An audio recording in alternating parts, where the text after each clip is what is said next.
Hey, welcome to ZooBricks. My name is Maxine and I'm trying to build the world's largest Lego zoo. Now today is a very exciting video because I'm going to be doing a job that I've been kind of holding off until because I've been waiting for pieces. So it's trans blue. It's going to be adding the pond to the Botanical Gardens. So the first thing I'm going to do is add some depth to the pond. I'm going to show you some techniques of how to make your water look like it's actually deeper than it is, using some different colored plates underneath the trans blue tiles. So let's see how we get on. Sadly, the first part of this process involves taking apart what I'd already built in order to place a new layer of base plates down on the base of the pond.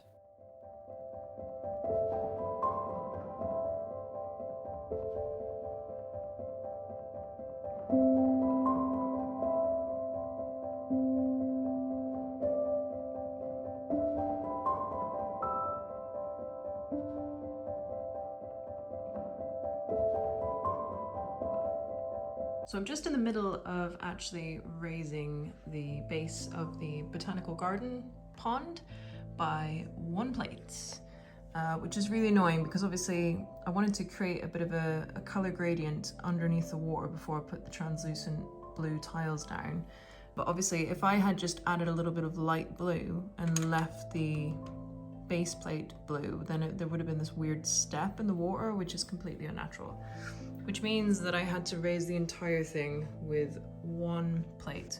So that's finding all of the different shades of blue. So I've got blue, dark blue, then we have got medium azure, light azure, and dark turquoise. So I've pulled out all the different shades of blue to try and make it look like this. So I've got a little bit left to do just up here and around the rockwork. Then I need to put the rocks back in and then start putting the trans blue down and put the bridge back.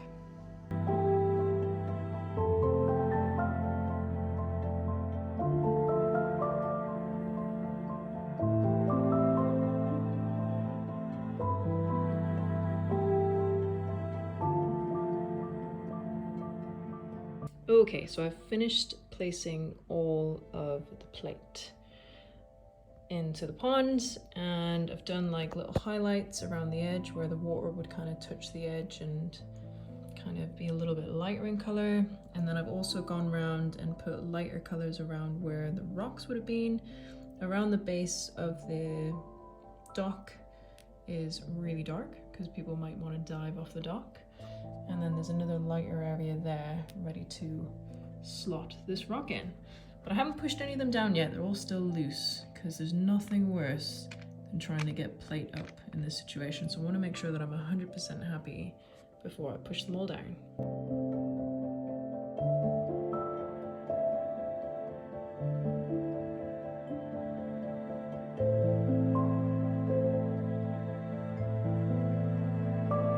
The other thing that I want to do is use the trans blue tiles and place them in a bit of a pattern, like a herringbone style, just to try and give it a really nice shimmer effect when light goes across it. So let's see how we go on.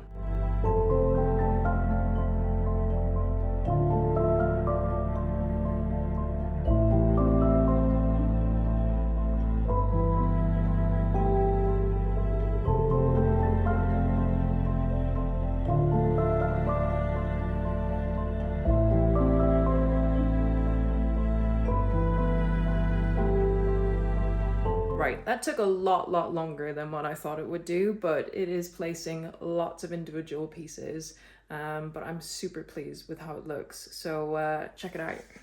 So here we are with the finished water. Now it looks a lot different to what it did before now that it's got the extra depth.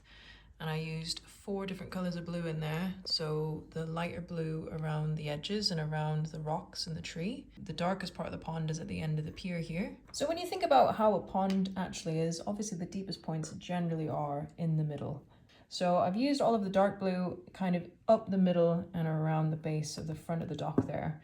I kept the edges quite light because obviously that's where the water is meeting the walls, so it's probably not quite as deep. There's some shallower areas here, and I've also kept some shallower areas around the rocks and the tree features as well.